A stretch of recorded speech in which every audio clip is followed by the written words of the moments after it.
bashkim dhe ardhmëri në Shkup.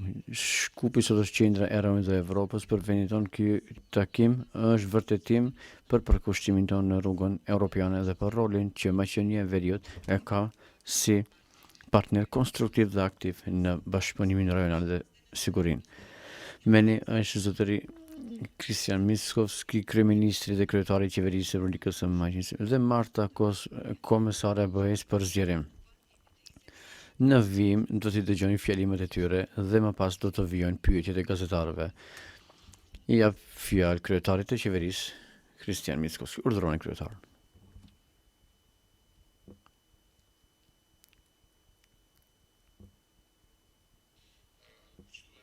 E nderuar zonja Marta Kos, të nderuar gazetar, të nderuar miq, sot jemi këtu në Shkup, jo vetëm si organizator, por edhe si partner dhe aleat të një vizioni të përbashkët.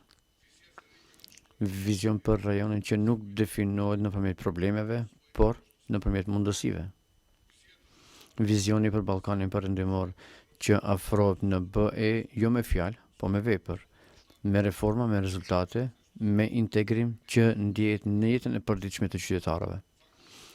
Fakti që jemi organizatorë dhe mikpritës të këtij samiti është vërtetim simbolik për relevancën rajonale dhe europane. Dhe kjo nuk është rastësi, është rezultat i kapitalit politik që e kemi investuar në stabilitetin e reformat dhe qasjen konstruktive. Është mirënjohje për rolin që vendi jon e ka në ndërtimin e urave dhe krijimin e zgjidhjeve. Bisedimet e sotme jemi fokusuar në realizimin e rritjes së planit për zhvillim, BE Ballkan Perëndimor, që është mundësi historike për ne. Është mekanizëm që na mundëson jo vetëm qasje, por investime, fonde, por edhe kornizë motivuese për sundimin e të së drejtës, efikasitetit të institucioneve dhe konkurrencës ekonomike. Për ne, ky plan nuk është thjesht formalitet, është vegël nëpërmjet të cilës do të transformojmë vendin, do të modernizojmë shërbimet, arsimin, do të investojmë në infrastrukturë digjitale dhe energjetike, do të bëjmë atë ton vend të duhur evropian para se të bëhet formalisht edhe pjesë e BE-s. Gjithashtu duhet të jemi qartë se hapat tonë në rrugën europiane janë me zemër të hapur dhe me arsye, duke pranuar vlerat europiane. Por kundërshtojmë vlerësim, nuk pranojmë imponim në vellën e Europës. Europa është shtëpia e dinjitetit e drejtësisë. Këto janë vlerat që i pranojmë. Çdo gjë tjetër është e huaj për BE-n dhe për ne. E nderuar komesare Kos, në këtë summit vendi jon hyn si shtet me udhëzime të drejta. Reformat tona nuk janë dekorim, janë nevojë. Dhe ne nuk do të presim dikush të na shtyjë. Do të lëvizim vetë me vullnetin ton, me plan konkret dhe me vizion të qartë. Tregojmë rezultate, jo pse dikush e kërkon prej ne, por për shkak se këtë e meritojnë qytetarët tanë. Do të vazhdojmë të ndjekim vlerat europiane, jo për shkak se këtë na imponon dikush, por për shkak se është për zgjedhja jonë që besojmë në të. Rruga jonë, përcaktimi jonë. Dhe prandaj jemi mirënjohës për mbështetjen nga Komisioni Evropian, por edhe më shumë kemi vendosur që të ndihmojmë veten, të bëjmë reforme dhe të transformojmë shtetin me investim, me punë, me besim në fuqitë tona dhe në partneritet me BE-n. Ju falenderojmë për mbështetjen tuaj dhe mbështetjen e BE-s për Ballkanin Perëndimor. Faleminderit. Kryeministri, tani fjalën ja kalojmë zonjës Marta Kos. Faleminderit kryeministër.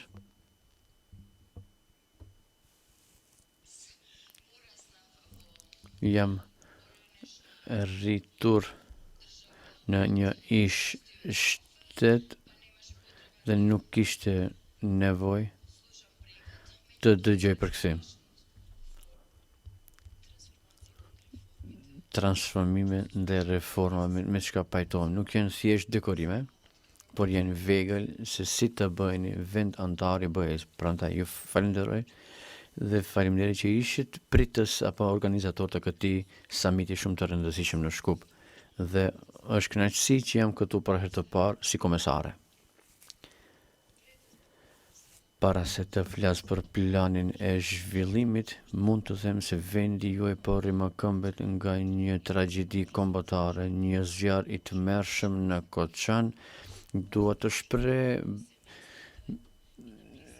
ngushëllime familjeve të afërme dhe të lënduar. Tragjeditë të këtilla si në Koçan na kujtojnë se çfarë është më e rëndësishme në jetë.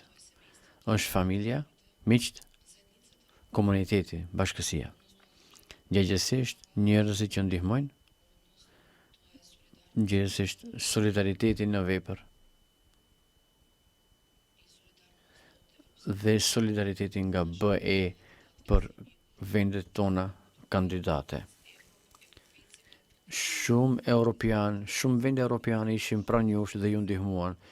Më gëzon ky fakt dhe kur vi në takime dypalëshe, bashk do t'i vizitojmë të lënduarit në Koçan. Sot u takuam parafërsisht pas një viti që të diskutojmë në takimin e liderëve të Ballkanit Perëndimor për të ditur cilit janë hapat për realizimin e planit zhvillimor dhe si i njëjti do të zbatohet. Si do të përshpejtojë qasja në BE. Në takim dhash mesazh të qartë që të shfrytëzohet ky rast. Gjeopolitika ka ndryshuar dhe shohim angazhim të duhur për zgjerim në kryeqendrat europiane. Duhet të ndërtohet një Europë e fuqishme që kontrollon të ardhmen e saj dhe prandaj na duhen të gjithë europianët të punojnë bashkë, si dhe vendet e Ballkanit Perëndimor. Plani i zhvillimit sjell volitshmëri socio-ekonomike për qytetarët dhe Ballkanin Perëndimor. Para aderimit në BE, prandaj është përgjegjësia juaj që ta zbatoni për të mirën e qytetarëve tuaj dhe entiteteve afarise. Me këtë do të ndihmoj BE dhe kjo është pjesë kyç e asaj që e quajmë integrimi përshpejtuar, ku Komisioni planifikon ta integrojë rajonin në tregun e vetëm dhe politikat para se të bëheni antar të BE-s. Në summitin e kaluar diskutuam për planet, tani jemi në fazën e zbatimit, prandaj ky summit për herë të parë flitej për zbatim. Tregojmë rezultatet e para, 75% të reformave të kontraktuara ose janë zbatuar ose janë në implementim e sipër. 1/4 nuk është përgatitur dhe prandaj i therras liderët që të përshpejtojnë zbatimin. Të flasim për rezultate konkrete që mund të shihen. Merreni për shembull SIF. Mundëson pagesë në mënyrë të lehtë, në mënyrë të shpejtë. Thjesht të afarisët e rinj në Shkup apo në Tiranë mund të marrin pagesa nga tërë Bashkimi Evropian, qoftë në Vjenë apo Madrid. Kjo vlen për vendet e Ballkanit Perëndimor. Ja, bëjmë fjalë për 4 shtete.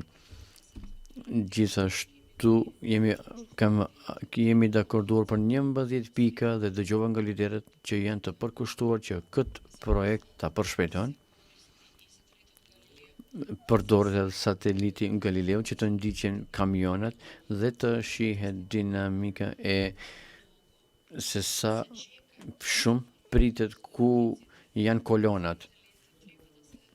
Shiritat e gjelbër duhet të jenë efikas dhe ta përshpejtojnë kalimin dhe qarkullimin që do të krijojë dallim të madh në subjektet afarise, prandaj i bëj thirrje qytetarëve ta bëjnë këtë si prioritet. Ka shumë pika për të diskutuar në autostradën për tregun e vetëm. Çfarë do të thotë kjo? Kjo do të thotë se me ju punojmë në detektimin apo njohjen e zinxhirëve europian për furnizim dhe të integrojmë kompanitë e juaja. Për shembull, në industrinë farmaceutike do të trajtojnë njëjtë me kompanitë e Bashkimit Evropian. Projektet e kornizës negociuese vendeve do të ndihmojnë që të ndërtonin e kurudha rrugë të financojnë fotovoltaik me diellor, do të digitalizojnë infrastrukturën dhe të përmirësohet konkurenca në ekonominë tuaj. Gjithashtu, diskutuam për përmirësimin e lidhjeve urime, zotëri kryeministër për marrëveshjen me Bullgarinë, të punoni me korridorin 8. Ky korridor është shumë i rëndësishëm, jo vetëm për Maqedoninë e Veriut dhe Bullgarinë, por edhe të rajonin. Është i rëndësishëm për BE-n, sidomos është i rëndësishëm për shkak se do të marrë pjesë në strategjinë e re për detin e zi që e miratojmë në nivel të Komisionit Evropian. Do të lidhim BE-n me vendet e Azisë Qendrore dhe këtu Maqedonia luan rol të rëndësishëm. Gjithashtu diskutuam për roamingur. Nëse vërtet punojmë me mund dhe kuptoj që ju liderët keni vullnet për ta bërë këtë, do të ketë shumë reforma që do të ndryshojnë ligjet dhe mund të kemi roaming falas për vendet e Ballkanit Perëndimor nga 1 janari i vitit të ardhshëm. Kuptova që të gjithë duam të garojmë dhe jam e sigurt se Maqedonia e Veriut do të tregojë rezultate. Kjo është shumë e rëndësishme. Do të tregoni se njerëzit tuaj do të mund të komunikojnë nëpërmjet telefonit pa shpenzime shtesë. Mund të arrijmë shumë gjëra bashkë dhe bashkë me ekipin tim dhe me delegacionin Evropian këtu në Shkup. Faleminderit për të gjithë, ju faleminderit ambasador. Jemi të përkushtuar në mbështetjen e partnerëve tanë dhe është kyç që liderët ta menaxhojnë këtë proces dhe të komunikojnë publikisht me sukses për sukseset tona. Më vonë gjatë muajit do të bëjmë pagesën e raundit të parë të agjendës reformuese. Shuma e plot do të bëhet pas reformave, kur të njëjtat të zbatojnë. Raundi i radhës do të përfundojë për 2 javë. Do të vlerësojmë raportet sa më shpejt që të mund të dërgojmë transhe të re në vjesht. Është nisma e re, e mirë. Nismë liderët të mbajnë takime të rregullta, takime radhën shumë i rëndësishëm. Edi Rama, kryeministri i Shqipërisë, u ofrua ta mbaj apo ta organizoj takimin e ardhshëm të liderëve dhe mezi pres të shkoj atje. Ju faleminderit edhe një herë kryeministër për mikpritjen tuaj. Kishim mbrëmje darkë të shkëlqyeshme mbrëm, prandaj ju faleminderit juve personalisht dhe Maqedonisë së Veriut që kontribuat për lidhje më të mirë të gjitha vendeve të Ballkanit Perëndimor. Ju faleminderit. Tani vazhdojmë me pyetjet e gazetarëve. Nëse keni pyetje, urdhroni. Do të lutem të theksoni për kë është pyetja. Lepa urdhëra. Televizioni 24, kam një pyetje për Eurokomisarin Kos. Eurokomesare, çfarë garanci mund të jepni Maqedonisë se Bullgaria nuk do ta bilateralizojë procesin më tej? Dhe nëse për ju mjafton deklarata e kryeministit Zheljaskov se Bullgaria nuk do të bilateralizojë, a mjafton kjo për ju dhe çfarë mund të ofroni ju si garanci? Ju faleminderit.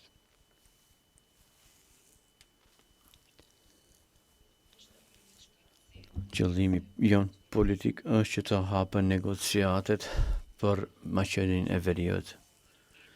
Kapitulli i parë sa më shpejt të jetë mundur.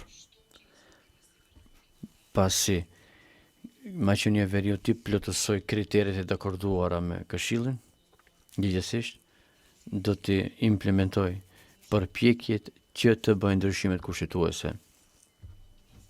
Nga aspekti i Komisionit, ne nënvizojmë se sa është e rëndësishme që të ketë dialog konstruktiv mes Maqedonisë dhe Bullgarisë, të ndërtohet fryma e besimit të ndërsjellë dhe kuptimit.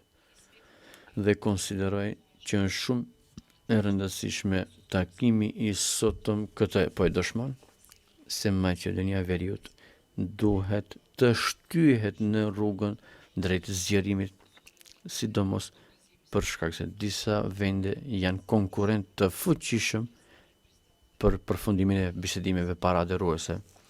Të gjithë e dim se kjo nuk është e lehtë, por mundësia është hapur tani për zgjerim dhe ne të gjithë duhet ta shfrytëzojmë këtë mundësi. Dhe të gjithë duhet të kontribuojmë jo vetëm këto dy vende, por të gjithë nga BE, të gjendet mënyrë që do të mundësoj Maqedonia e Veriut të fillojë sa më shpejt. Garancia më e mirë për këtë proces është të realizojnë apo të tregojnë rezultate.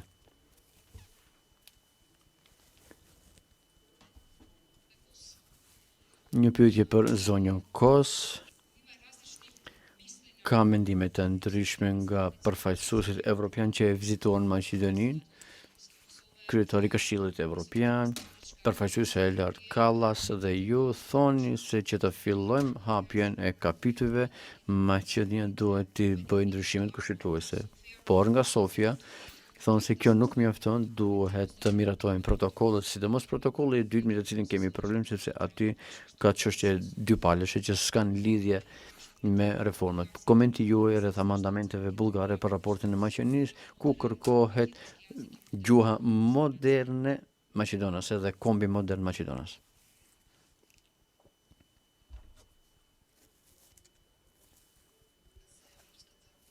Për Komisionin Evropian situata është e qartë. Nëse Maqedonia e Veriut i plotëson përpjekjes dhe ndron kushtetutën, jam e vetëdijshme se kjo nuk është e lehtë, atëherë më njëherë do të fillojmë me konferencën ndërqeveritare pa kushtozime politike. Lidhur me pyetjen e dytë.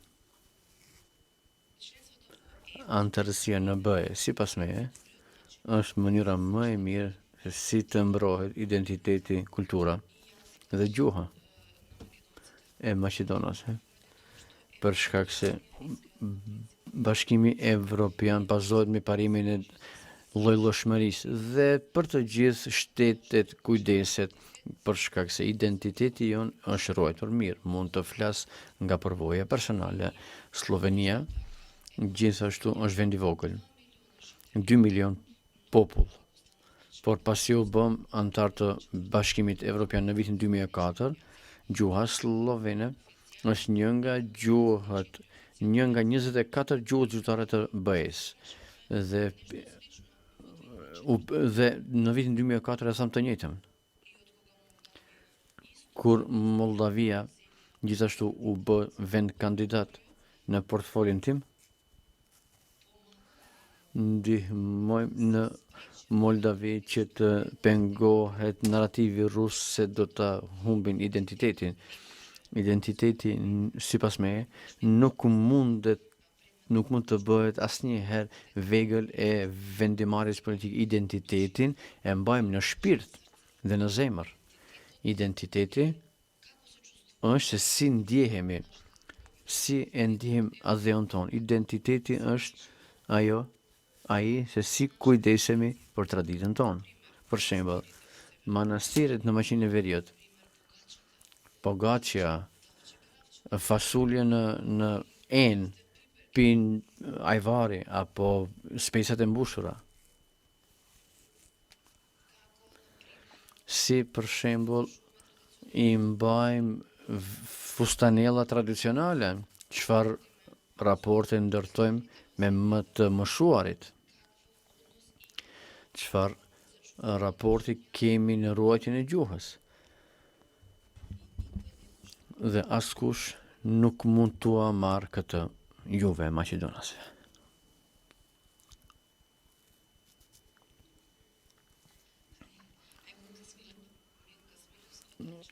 Milkas Milis ka Al Jazeera në Ballkan, kam një pyetje për ju. Bosnia dhe Hercegovina nuk I shfrytëzoi fonde për shkak të reformave të paplotësuara. Çfarë duhet liderët e Bosnjës të bëjnë që të shohim progres në zbatimin e këtyre reformave? Ju faleminderit për pyetjen e shkëlqyeshme. Kam lajme të mira dhe kurse lajmet e mira janë këto. Të premten morëm mesazh nga Bosnia dhe Hercegovina se Këshilli I Ministrave ka miratuar agjendën reformuese.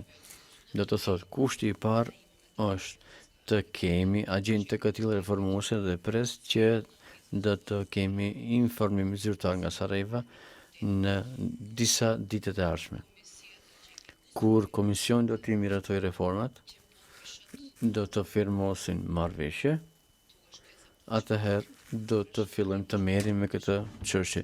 Nuk e keni idenë sa jam e lumtur që pas një viti punë dhe mund për këtë çështje Bosnia dhe Hercegovina ju shoqërua 5 shteteve tjera. Mund vetëm t'i uroj. Maqedonia ishte e para që e prezantoi agjendën reformuese. Tani të gjitha 6 vendet, shtetet e Ballkanit Perëndimor e kanë këtë agjendë. Timingu është shumë I rëndësishëm, 6 miliona që I shfrytëzojmë në këtë instrument për të gjithë vendet e Ballkanit Perëndimor do të jenë të arritshme deri në fund të vitit 2027. Nëse nuk I shfrytëzojnë vendet, nëse nuk I absorbojnë, patjetër duhet t'i kthej parat në buxhetin e BE-s dhe mendoj që ka zgjidhje më të mirë se kjo. Nëse ju bëni reforma, ne u lëshojmë, më mirë u lëshojmë ju se sa t'i kthejmë në buxhetin e BE-s. Nëse unë pyetëm për këtë, por dua deri në euron e fundit të shpenzohet në vendet e Ballkanit Perëndimor. Fatlume Dervishi nga Alsat, kryeministër, një pyetje për ju. 3 ministri vonojnë me reforma kyç nga agjenda reformuese. Si u arsyetuat për këtë para zonjës Kos? Nuk do të thosha jemi mbi mesatarën si shtet që e përmendi komisarja Kos. Jemi diku mbi 85% që me ligje që për momentin janë në parlament dhe së shpejti sot do të përfundojë tërë kjo dhe do të plotësohen këto detyrime që janë marrë me planin e rritjes. Faleminderit. Kanal 5 urdhëra. Jana Josifovska, Kanal 5, kryeministër, një pyetje për ju.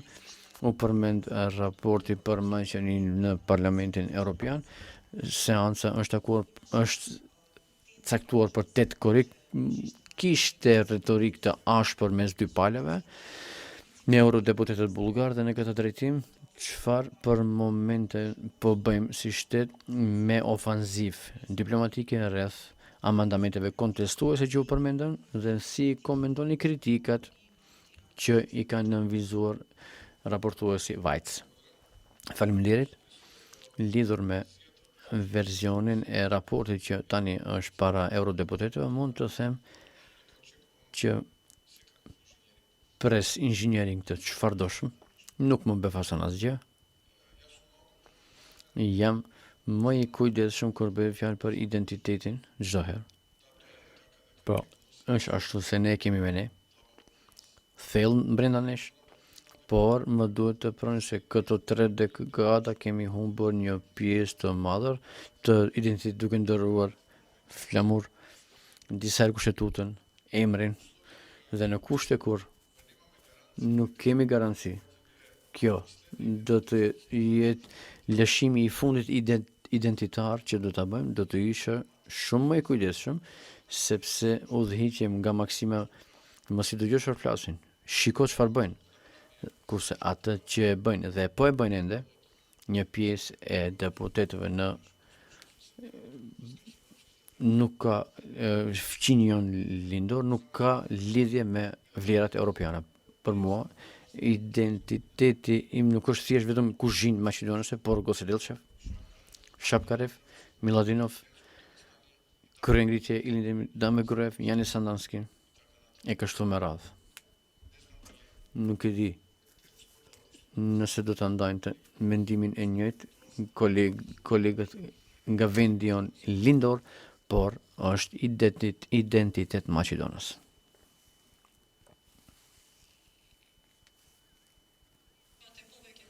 Nëse nuk keni pyetje, ju faleminderit për konferencën shqiptare.